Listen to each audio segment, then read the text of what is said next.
La casa hechizada. De Charles Dickens. Los mortales de la casa. La casa que es el tema de esta obra de Navidad no la conocí bajo ninguna de las circunstancias fantasmales acreditadas ni rodeada por ninguno de los entornos fantasmagóricos convencionales. La vi a la luz del día, con el sol encima. No había viento, lluvia ni rayos, no había truenos ni circunstancia alguna, horrible o indeseable, que potenciaran su efecto. Más todavía, había llegado hasta ella directamente desde una estación de ferrocarril. No estaba a más de 2 kilómetros de distancia de la estación, y en cuanto estuve fuera de la casa, mirando hacia atrás el camino que había recorrido, pude ver perfectamente los trenes que recorrían tranquilamente el terraplén del valle. No diré que todo era absolutamente común porque dudo que exista tal cosa, salvo personas absolutamente comunes, y ahí entra mi vanidad. Pero asumo afirmar que cualquiera podría haber visto la casa tal como yo la vi en una hermosa mañana otoñal. La forma en que yo la vi fue la siguiente. Viajaba hacia Londres desde el norte con la intención de detenerme en el camino para ver la casa. Mi salud requería una residencia temporal en el campo, y un amigo mío que lo sabía y que había pasado junto a ella, me escribió sugiriéndomela como un lugar probable.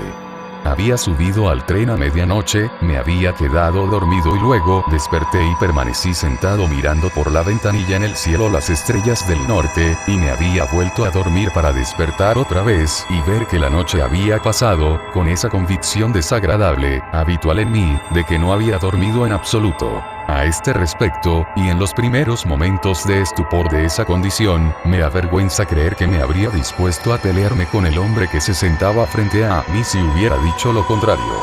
Ese hombre que se sentaba frente a mí había tenido durante toda la noche, tal como tienen siempre los hombres de enfrente, demasiadas piernas y todas ellas muy largas. Además de esta conducta irrazonable, que solo cabía esperar de él, llevaba un lápiz y un cuaderno y había estado todo el tiempo escuchando y tomando notas. Me habría parecido que esas irritantes notas se referían a los traqueteos y sacudidas del coche, y me habría resignado a que las tomara bajo la suposición general de que era un ingeniero, si no hubiera estado mirando fijamente por encima de mi cabeza siempre que escuchaba. Era un caballero de ojos saltones y aspecto perplejo, y su proceder resultaba intolerable. La mañana era fría y desoladora, el sol todavía no estaba alto, y cuando miré hacia afuera y vi la pálida luz de los fuegos de aquella comarca del Hierro, así como la pesada cortina de humo que había estado suspendida entre las estrellas y yo, y ahora lo estaba entre yo y el día, me dirigí hacia mi compañero de viaje y le dije: «Le ruego que me perdone, señor, pero observa algo particular en mí». Pues en realidad parecía que estuviera tomando notas de mi gorra de viaje o de mi pelo con una minuciosidad que daba a entender que se estaba arrogando demasiadas libertades.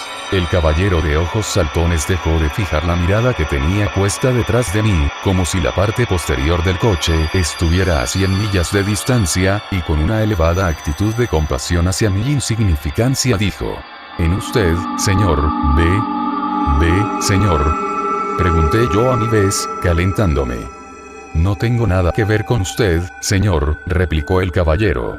«Le ruego que me escuche», enunció esta vocal tras una pausa, y la notó. Al principio me alarmé, pues un lunático en el expreso, sin ninguna comunicación con el revisor, resulta una situación grave.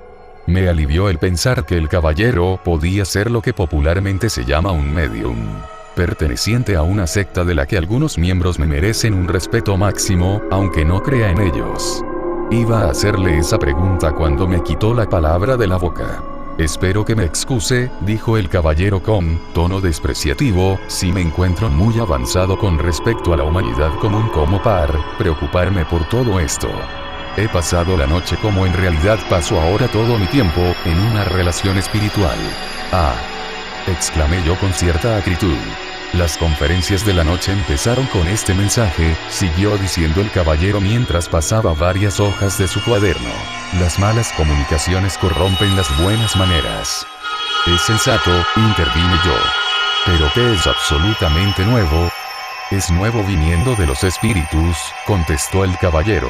Solo fui capaz de repetir mi anterior y agria exclamación y preguntar si podía ser favorecido con el conocimiento de la última comunicación. Un pájaro en mano vale más que dos en el bosque, anunció el caballero leyendo con gran solemnidad su última anotación.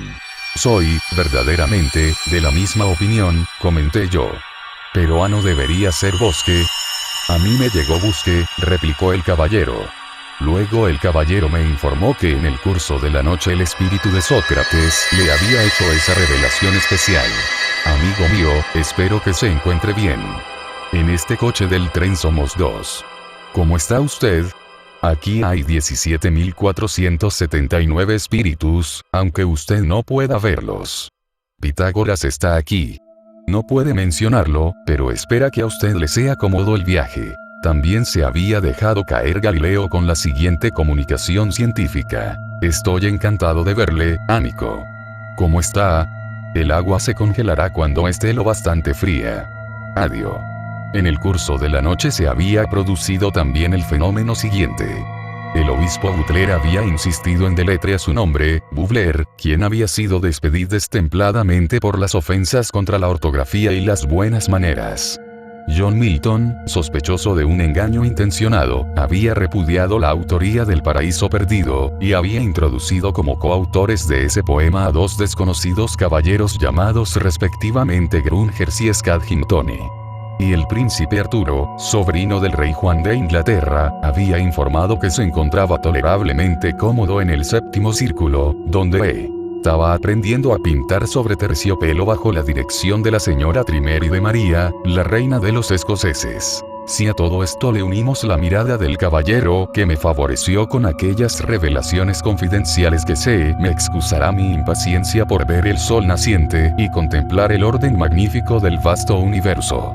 En una palabra, estaba tan impaciente por ello que me alegré muchísimo de bajarme en la estación siguiente y cambiar aquellas nubes y vapores por el aire libre del cielo. Para entonces hacía ya una mañana hermosa, mientras caminaba pisando las hojas que había caído de los árboles dorados, marrones y rojizos, mientras contemplaba a mi alrededor las maravillas de la creación y pensaba en las leyes inmutables, inalterables y armoniosas que las sostenían, la relación espiritual del caballero me pareció de lo más pobre que podía contemplar este mundo. Y en ese estado de infiel llegué frente a la casa y me detuve para examinarla atentamente.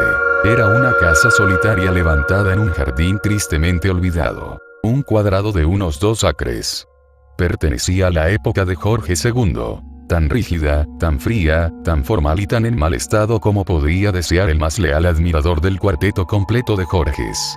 Estaba deshabitada, pero hacía 1 o 2 años que la habían reparado, sin gastar mucho dinero, para hacerla habitable. Y digo de una manera barata porque lo habían hecho superficialmente, por lo que aunque los colores se mantuvieran frescos, la pintura y la escayola se estaban cayendo ya. Un tablero colgado sobre el muro del jardín, y más inclinado por un lado que por el otro, anunciaba que se alquila en condiciones muy razonables, bien amueblada. Resultaba muy sombría por la proximidad excesiva de los árboles, y en particular había 6 altos álamos delante de las ventanas principales, lo que las volvía excesivamente melancólicas, pues era evidente que la posición había sido muy mal elegida. Era fácil ver que se trataba de una casa evitada. Una casa a la que rehuía el pueblo, hacia el que se desvió mi vista por causa del campanario de una iglesia situado a menos de 1 kilómetro. Una casa que nadie aceptaría. Y la deducción natural era que tenía fama de ser una casa encantada. Ningún periodo de las 24 horas del día y la noche me resulta tan solemne como la primera hora de la mañana. Durante el verano suelo levantarme muy temprano y me dirijo a mi habitación para una jornada de trabajo antes del desayuno, y en esas ocasiones siempre me impresiona profundamente la quietud y soledad que me rodea. Además de eso, siempre hay algo terrible en el hecho de estar rodeado por rostros familiares dormidos, al hacernos pensar que aquellos que nos son más queridos y que más nos quieren se sienten profundamente inconscientes de nosotros, en un estado impasible que anticipa esa condición misteriosa a la que todos tendemos. La vida detenida, los hilos rotos del ayer, el asiento abandonado, el libro cerrado, la ocupación que ha sido abandonada sin que estuviera terminada, todo imágenes de la muerte. La tranquilidad de esa hora es la tranquilidad de la muerte. El calor y el frío producen esa misma asociación. Incluso un cierto aire que adoptan los objetos domésticos familiares cuando emergen de las sombras de la noche pasando a la mañana, un aire de ser más nuevos, tal como habían sido hace tiempo, tiene su contrapartida en el paso del rostro gastado de la madurez o la vejez, con la muerte, al antiguo aspecto juvenil. Además, en esa hora vi una vez la aparición de mi padre. Estaba vivo y bien, y no dijo nada, pero le vi, la luz del día, sentado, dándome la espalda, en un silla que hay junto a mi cama. Reposaba la cabeza en su mano y no pude averiguar si estaba dormitándose apesadumbrado. Sorprendido de verle allí, me enderecé en la cama, cambié de posición, salí de ella, le observé. Como él no se moviera, me alarmé y le puse una mano en el hombro, o lo que yo pensaba que lo era, pero no había nada. Por todas estas razones, y también por otras que no es tan fácil explicar brevemente, la primera hora de la mañana me resulta la más fantasmagórica. En ese momento cualquier casa me parece encantada en mayor o menor medida. Y una casa encantada difícilmente puede parecérmelo más en otro momento. Caminé hasta el pueblo pensando en el abandono de aquella casa y me encontré con el dueño de la pequeña posada echando arena en el umbral. Le encargué el desayuno y saqué el tema de la casa. ¿Está hechizada?, pregunté. El posadero me miró, sacudió la cabeza y respondió: yo no digo nada. ¿Entonces lo está? Bueno, yo no dormiría en ella, me espetó el posadero en un arranque de franqueza que tenía la apariencia de la desesperación. ¿Y por qué no? Si me gustara que sonaran todas las campanas de la casa sin que nadie las tocara, y que golpearan todas las puertas de la casa sin que nadie llamara en ellas, y escuchar todo tipo de pasos sin que ningún pie la recorriera. Pues bien, entonces sí dormiría en esa casa, explicó el posadero. ¿Han visto a alguien allí? El posadero volvió a mirarme y luego, con su anterior aspecto de desesperación, gritó Ikei en dirección al patio del establo. El grito provocó la aparición de un hombre joven de hombros altos, rostro rojizo y redondeado, cabellos cortos de color arenoso, una boca muy ancha y húmeda, nariz vuelta hacia arriba y un enorme chaleco con mangas de rayas moradas y botones de madreperla que parecía crecer sobre él y estar a punto, si no se lo podaba a tiempo, de taparle la cabeza, colgarle por encima de las botas. Este caballero quiere saber si se ha visto a alguien en Los Álamos, dijo el posadero. Mujer capuchada con bulló, explicó Kei con gran viveza. ¿Quiere decir armando bulla, gritando? No, señor, un pájaro. Ah, una mujer encapuchada con un búho cielos. ¿La vio a ella alguna vez? Vi al bulló. Y nunca a la mujer. No tan bien como al bulló, pero siempre va juntos. ¿Y alguien ha visto a la mujer tan claramente como el búho? Que Dios le bendiga, señor. Muchísimos. ¿Quién es? Que Dios le bendiga, señor. Muchísimos. Por ejemplo, el tendero que está abriendo tienda allí enfrente. Perkins. Que Dios le bendiga. Perkins no acercaría al lugar. No, señor. Comentó el joven con considerable fuerza. No es muy listo, Perkins no es, pero no es tan tonto como eso. En ese punto el posadero murmuró su confianza en la buena cabeza de Perkins. ¿Quién es, o quién fue, la mujer encapuchada del búho? ¿Lo sabe usted? ¡Vaya!, exclamó Ikei levantándose la gorra con una mano mientras con la otra se rascaba la cabeza. En general dicen que fue asesinada mientras el búho cantaba. Ese conciso resumen de los hechos fue todo lo que pude conocer, además de que un joven, tan animoso y bien parecido como nunca he visto otro, había sufrido un ataque y se había venido abajo después de ver a la mujer encapuchada. Y también que un personaje descrito imprecisamente como un buen tipo, un vagabundo tuerto, que responde al nombre de Hobby, a menos que le desafiaras llamándole por su apodo, Greenwood, a lo que él contestaría: ¿y por qué no? Y, aún así, ocúpate de tus asuntos, se había encontrado con la mujer encapuchada 5 o 6 veces. Pero esos testigos no pudieron ayudarme mucho, por cuanto el primero estaba en California y el último, tal como dijo Ikei, y confirmó el posadero, estaría en cualquier parte. Ahora bien, aunque contemplo con un miedo callado y solemne los misterios, entre los cuales y este estado de la existencia se interpone la barrera del gran juicio y el cambio que cae sobre todas las cosas que viven, y aunque no tengo la audacia de pretender que sé algo de esos misterios, no por ello puedo reconciliar las puertas que golpean, las campanas que suenan, los tablones del suelo que crujen, e insignificancias semejantes, con la majestuosa belleza, la analogía penetrante de todas las reglas divinas que se me ha permitido entender, de la misma forma que tampoco había podido, poco antes, uncir la relación espiritual de mi compañero de viaje con el carro de sol naciente. Además, había vivido ya en 2 casas encantadas, ambas en el extranjero.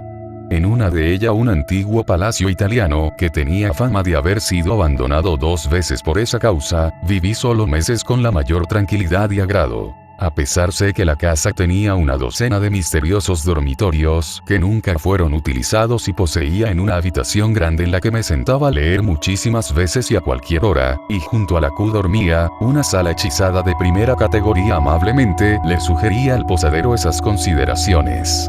Y puesto que aquella casa tenía mala reputación, razoné con él, diciéndole que cuántas cosas tienen mala fama inmerecidamente, y lo fácil que manchar un nombre, y que si no creía que si él empezábamos a murmurar persistentemente por pueblo que cualquier viejo calderero borracho de vecindad se había vendido al diablo, con el tiempo sospecharía que había hecho ese trato.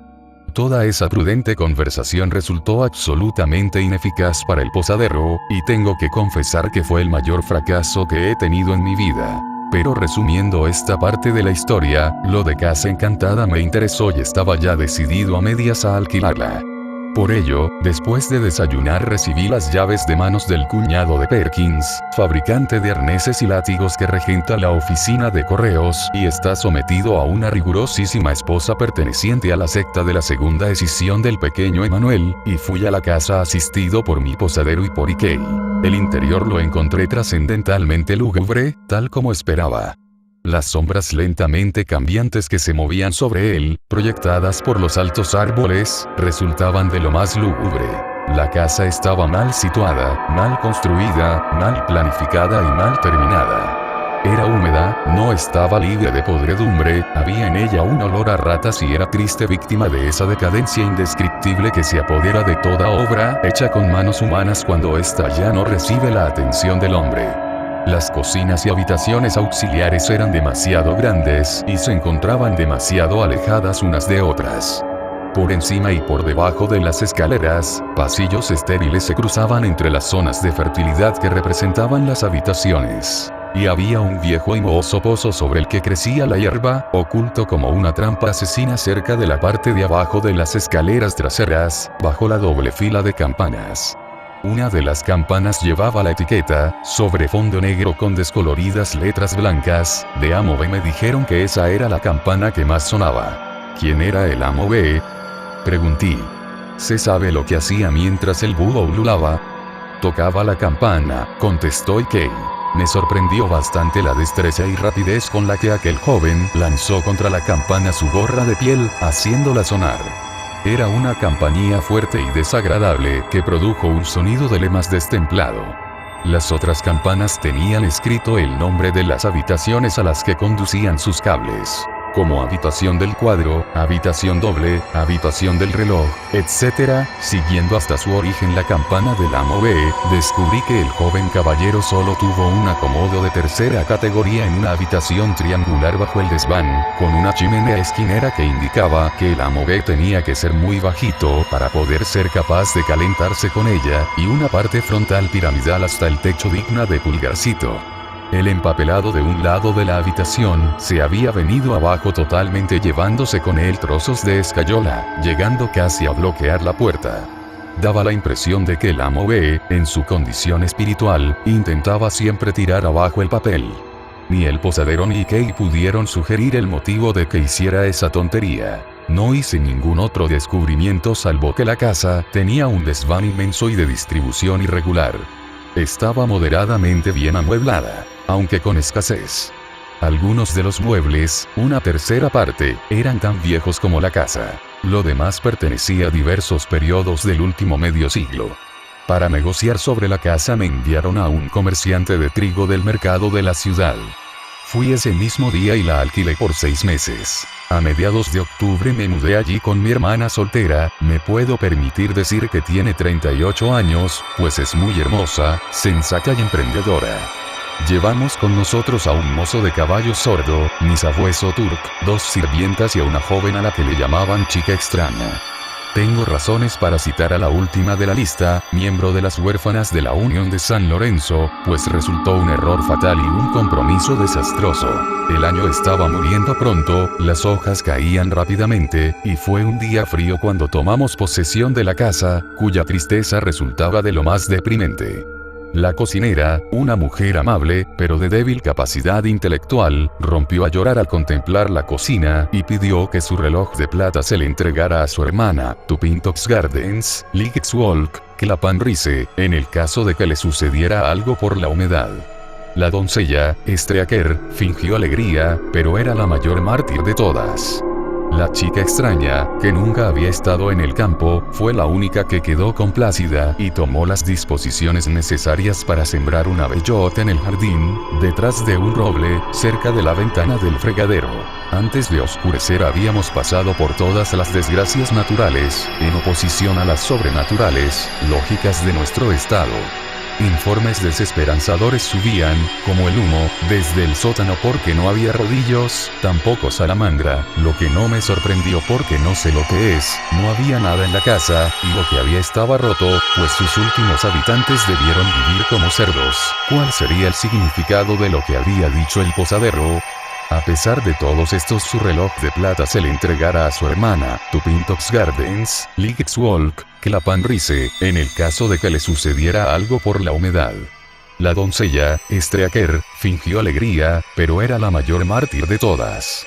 La chica extraña, que nunca había estado en el campo, fue la única que quedó complacida y tomó las disposiciones necesarias para sembrar una bellota en el jardín, detrás de un roble, cerca de la ventana del fregadero.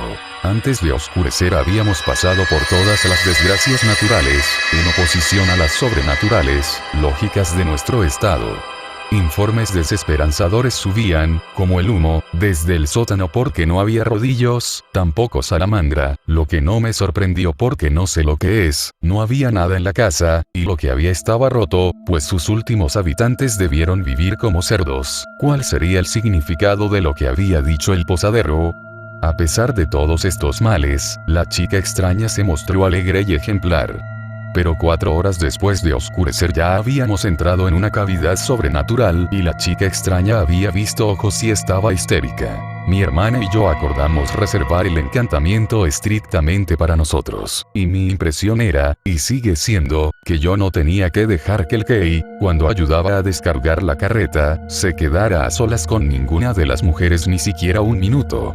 Sin embargo, tal como dije, la chica extraña había visto ojos, no pudimos sacarle ninguna otra explicación, antes de las 9, y a las 10 ya le habíamos aplicado tanto vinagre como para adobar un buen salmón. Dejo al inteligente lector que juzgue por sí mismo mis sentimientos cuando, tras estas circunstancias indeseables, hacia las 10:30 la campanilla del amo B empezó a sonar de la manera más furiosa y Turk se puso a aullar hasta que la casa entera resonó con sus lamentaciones. Espero no volver a encontrarme nunca en un estado mental tan poco cristiano como aquel en el que viví durante unas semanas en relación con la memoria del amo B. No sé si su campanilla sonaba por causa de las ratas, o los ratones, los murciélagos, el viento o cualquier otra vibración accidental, a veces por una causa y a veces por otra, y otras veces por la unión de varias de ellas. Pero lo cierto es que sonaba 2 noches de cada 3, hasta que concebí la feliz idea de retorcerle el cuello al amo B, en otras palabras, cortar su campanilla, silenciando a ese caballero, por lo que sé y creo, para siempre. Pero para entonces la chica extraña había desarrollado tal progreso en su capacidad cataléptica que había llegado a convertirse en un ejemplo brillante de ese desgraciado trastorno. En las ocasiones más irrelevantes se quedaba rígida como un guifauques privado de razón. Me dirigí a los criados de una manera lúcida señalándoles que había pintado la habitación del amo B, y quitado el papel, que había quitado la campanilla del amo B evitando que sonara, y que puesto que podían suponer que ese confundido muchacho había vivido y muerto, revistiéndose de una conducta no mejor que la que incuestionablemente le habría llevado a un estrecho conocimiento entre él y las partículas más afiladas de una escoba de abedul, en su actual e imperfecto estado de existencia, no podían suponer también que un simple y pobre ser humano, como era yo, fuera capaz de esos despreciables medios de contrarrestar y limitar los poderes de los espíritus descarnados del muerto, o de cualquier otro espíritu. Diría que en esos discursos me volví enfático y convincente, por no decir bastante complaciente, hasta que sin razón alguna la chica extraña se ponía de pronto rígida desde los dedos de los pies hacia arriba, y miraba entre nosotros como una estatua petrificada de la parroquia. También Streaker, la doncella, tenía un incomodísimo atributo de la naturaleza. Soy incapaz de decir si era de un temperamento inusualmente linfático o qué otra cosa le sucedía, pero esta joven se convertía en una simple destilería dedicada a la producción de las más grandes y transparentes lágrimas que he visto nunca. Unido a estas características se daba en esas muestras lacrimosas una peculiar tenacidad de agarre, por lo que en lugar de caer quedaban colgando de su rostro y nariz. En esas condiciones, y sacudiendo suave y deplorablemente la cabeza, su silencio me afectaba más de lo que lo habría hecho el admirable Crichton en una disputa verbal por una bolsa de dinero. También la cocinera me cubría siempre de confusión, como si me colocara un vestido, terminando la sesión con la protesta de que el río O se la estaba desgastando y repitiendo dócilmente sus últimos deseos con respecto al reloj de plata. Por lo que respecta a nuestra vida nocturna, estaba entre nosotros el contagio de la sospecha y el miedo, y no existe tal contagio bajo el cielo. La mujer encapuchada. De acuerdo con los relatos, estábamos en un verdadero convento de mujeres encapuchadas. Ruidos. Con ese contagio abajo, yo mismo me quedaba sentado en el triste salón escuchando, hasta haber oído tantos y tan extraños ruidos, que hubieran congelado mi sangre de no ser porque yo mismo la calentaba saliendo a hacer descubrimientos. Pruebe el lector a hacerlo en la cama en la quietud de la noche. Pruébelo cómodamente frente a su chimenea, en la vida de la noche. Puede encontrar que cualquier casa está llena de ruidos, hasta llegar a tener un ruido para cada nervio de su sistema nervioso. Repito que el contagio de la sospecha y el miedo estaba entre nosotros, y que no existe ese contagio bajo el cielo. Las mujeres, que tenían todas la nariz en un estado crónico de excoriación de tanto oler sales, estaban siempre listas y preparadas para un desmayo, y bien dispuestas a hacerlo a la mínima. Las dos mayores destacaban a la chica extraña en todas las expediciones que se consideraban muy arriesgadas, y ella establecía siempre la fama de que la aventura lo había merecido regresando en estado cataléptico. Si después de oscurecer la cocinera o Streaker subían, sabíamos que acabaríamos por escuchar un golpe en nuestro techo. Y eso sucedía con tanta frecuencia que era como si andara por la casa un luchador administrando un toque de suerte, una llave que creo que se llama el subastador, a toda criada con la que se encontraba. Era inútil hacer nada. Era inútil asustarse, por el momento y por uno mismo, por causa de un búho auténtico, y luego enseñar el búho.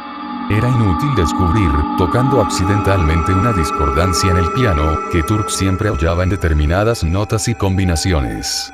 Era en vano ser un radamanto de las campanas, y si una desafortunada campana sonaba sin cesar, echarla abajo inexorablemente y silenciarla. Era en vano dejar que el fuego subiera por las chimeneas, lanzar antorchas al pozo, entrar furiosamente a la carga en las habitaciones y habitáculos sospechosos. Cambiamos de servidumbre y la cosa no mejoró. La nueva escapó, y llegó una tercera sin que mejorara nada. Finalmente, el cuidado confortable de la casa llegó a estar tan desorganizado y echado a perder que una noche, abatido, le dije a mi hermana: Patty, empiezo a desesperar de que consigamos criados que vengan aquí con nosotros, y creo que deberíamos abandonar. Mi hermana, que es una mujer de considerable espíritu, contestó: No, John, no abandones. No te des por vencido, John. Hay otro modo. ¿Y cuál es? Pregunté yo. John, si no vamos a dejar que nos echen de esta casa, y por ningún motivo lo vamos a permitir, a ti y a mí nos debe resultar evidente que debemos cuidarnos de nosotros y tomar la casa total y exclusivamente en nuestras manos. Pero las criadas, dije yo. No las tengamos, contestó audazmente mi hermana. Finalmente, el cuidado confortable de la casa llegó a estar tan desorganizado y echado a perder que una noche, abatido, le dije a mi hermana. Patty, empiezo a desesperar de que consigamos criados que vengan aquí con nosotros, y creo que deberíamos abandonar. Mi hermana, que es una mujer de considerable espíritu, contestó. No, John, no abandones. No te des por vencido, John. Hay otro modo. ¿Y cuál es? Pregunté yo. John, si no vamos a dejar que nos echen de esta casa, y por ningún motivo lo vamos a permitir, a ti y a mí nos debe resultar evidente que debemos cuidarnos de nosotros y tomar la casa total y exclusivamente en nuestras manos. Pero las criadas, dije yo. No las tengamos, contestó audazmente mi hermana. Como la mayoría de las personas que ocupar una posición semejante a la mía en la vida, jamás había pensando en la posibilidad de pasar sin la fiel obstrucción de los criados. La idea me resultó tan nueva cuando me la sugirió que la miré dubitativamente. Sabemos que llegan aquí predispuestas a asustarse y contagiarse el miedo unas a otras, y sabemos que se asustan y se contagian el miedo unas a otra, comentó mi hermana. Con la excepción de Bottles, comenté yo el tono meditativo, me refería al mozo de establo sordo. Lo había cogido a mi servicio, y seguía manteniéndolo, como un fenómeno de mal humor del que no podía encontrarse otro ejemplo en Inglaterra. Evidentemente, John, asintió mi hermana. Salvó Bottles. ¿Y qué prueba eso? Bottles no habla con nadie, y no escucha a nadie a menos que se le grite desenfrenadamente, ¿y qué alarma ha producido o recibido Bottles? Ninguna. Eso era absolutamente cierto. El individuo en cuestión se retiraba todas las noches a las 10 en punto a su cama, colocada encima de la cochera, sin más compañía que un aventador y un cubo de agua. Había yo fijado en mi mente, como un hecho digno de recordar, que si a partir de ese momento me colocaba sin anunciar en el camino de Bottles, el cubo de agua caería sobre mi cabeza y el aventador me cruzaría el cuerpo. Bottles tampoco se había enterado lo más mínimo de los numerosos alborotos que montábamos. Hombre imperturbable y sin habla, se había sentado a tomar su cena mientras Streaker se desmayaba y la chica extraña se volvía de mármol, y lo único que hacía era coger otra patata o aprovecharse de la desgracia general para servirse más ración de pastel del carne. Y por ello, siguió diciendo mi hermana, descartó a Bottles.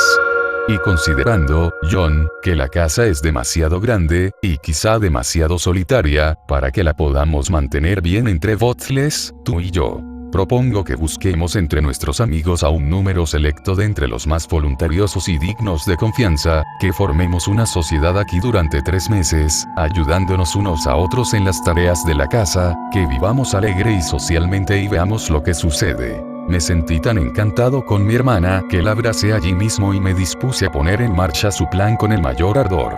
Por aquel entonces nos encontrábamos en la 3ª semana de noviembre, pero emprendimos las medidas con tanto vigor, y fuimos también secundados por los amigos en los que confiábamos, que todavía faltaba una semana para expirar el mes, cuando nuestro grupo llegó conjunta y alegremente y pasó revista a la casa encantada. Mencionaré ahora 2 pequeños cambios que realicé mientras mi hermana y yo estábamos todavía solos.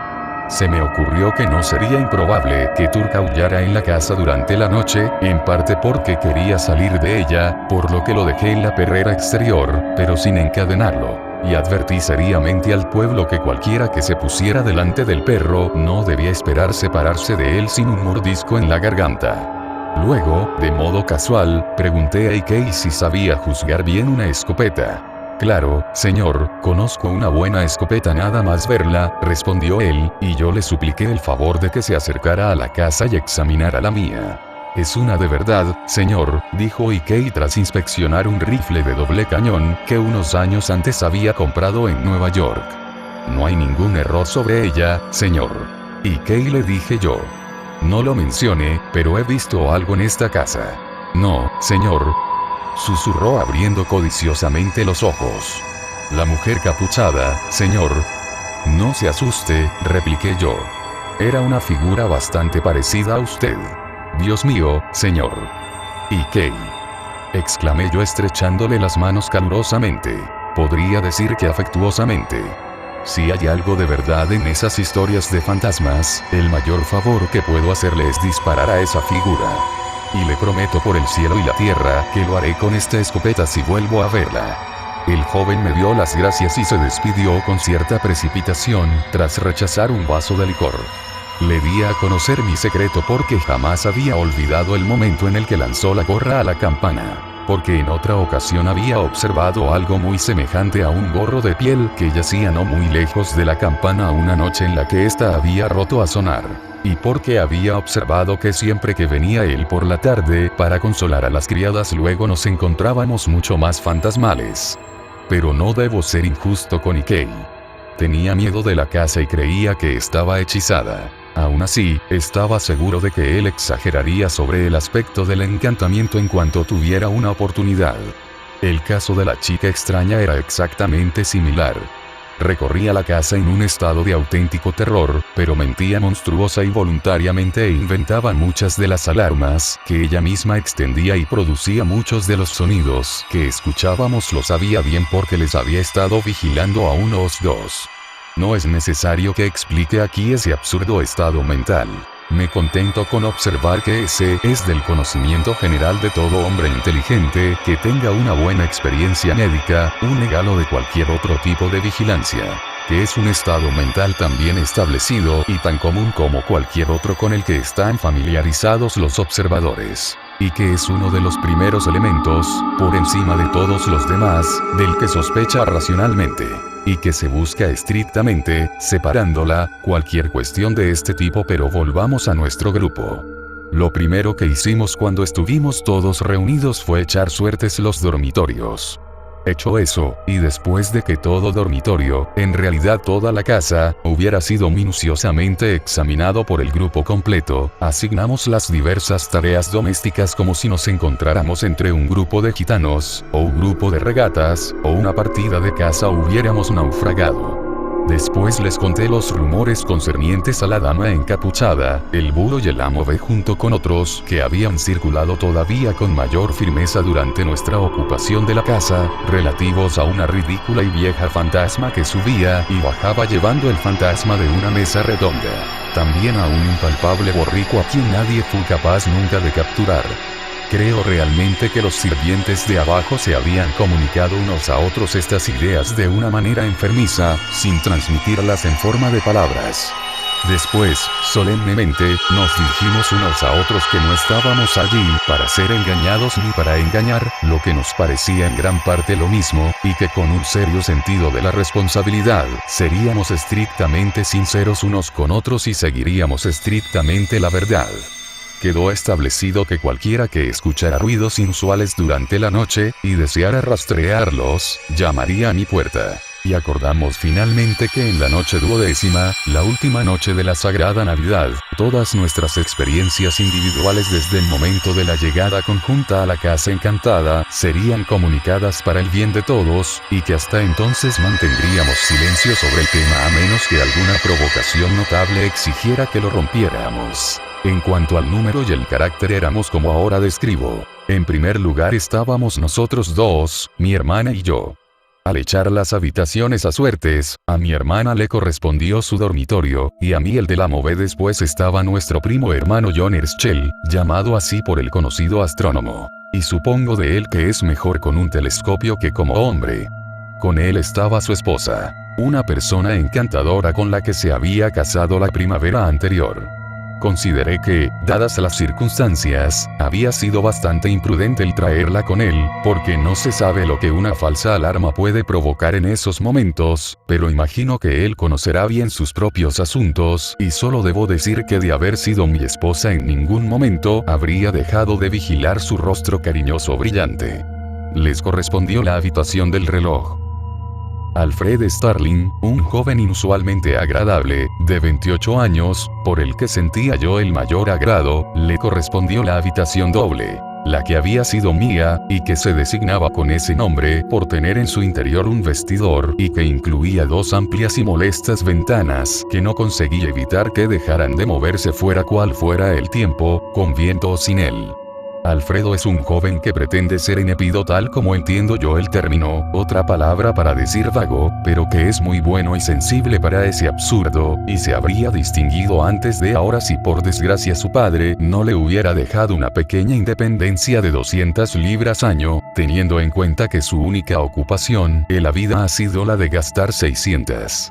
Sin embargo, tengo la esperanza de que su banquero pueda entrar en quiebra o que participe en alguna especulación que garantice un 20%, pues estoy convencido de que si consiguiera arruinarse su fortuna estaría hecha. Belinda Bates, amiga íntima de mi hermana, y una joven deliciosa, amable e intelectual pasó a ocupar la habitación del cuadro. Tiene verdadero talento para la poesía, unido a una verdadera seriedad para los negocios, y encaja, por utilizar una expresión de Alfred, en la misión de la mujer, los defectos de la mujer, los errores de la mujer y todo aquello que lleve la palabra mujer con una M mayúscula, o todo aquello que no es y debería ser, o que es y no debería ser. Mi queridísima y digna de alabanzas, que el cielo te siga haciendo prosperar. Le susurré la primera noche cuando me despedí de ella en la puerta de la habitación del cuadro. Pero no te excedas. Y con respecto a la gran necesidad que hay, querida mía, de que haya más empleos al alcance de la mujer de los que nuestra civilización les ha asignado todavía, no arremetas violentamente contra los desafortunados hombres, incluso aquellos hombres que a primera vista se interponen en tu camino, como si fueran los opresores naturales de tu sexo. Pues créeme, Belinda, que a veces se gastan el salario entre esposas e hijas, hermanas, madres, tías y abuelas. Y no toda la obra es Caperucita y el Lobo, sino que tiene también otras partes. Sin embargo, esto es una digresión. Como ya he mencionado, Belinda ocupaba la habitación del cuadro. Nos quedaban 3 aposentos: la habitación de la esquina, la habitación del armario y la habitación del jardín. Mi antiguo amigo Jack Governor estiró el catre, tal como él lo expresó, en la habitación de la esquina. Siempre he considerado a Jack como el marinero de mejor aspecto que ha navegado nunca. Ahora tiene canas, pero sigue tan guapo como hace un cuarto de siglo, que va, mucho más guapo. Es un hombre de hombros anchos, rollizo, alegre y bien constituido, con una sonrisa franca, ojos oscuros y brillantes y cejas espesas. Las recuerdo bajo sus cabellos oscuros, y todavía parecen mejor por su tono plateado. Ha estado en todas partes en las que ondea la bandera de la Unión, y he conocido a colegas suyos, en el Mediterráneo y al otro lado de Atlántico, que se han animado solo al oír mencionar ese nombre, y han gritado: ¿Conoce a Jack, Governor? Entonces conoce un príncipe. Y eso es lo que es.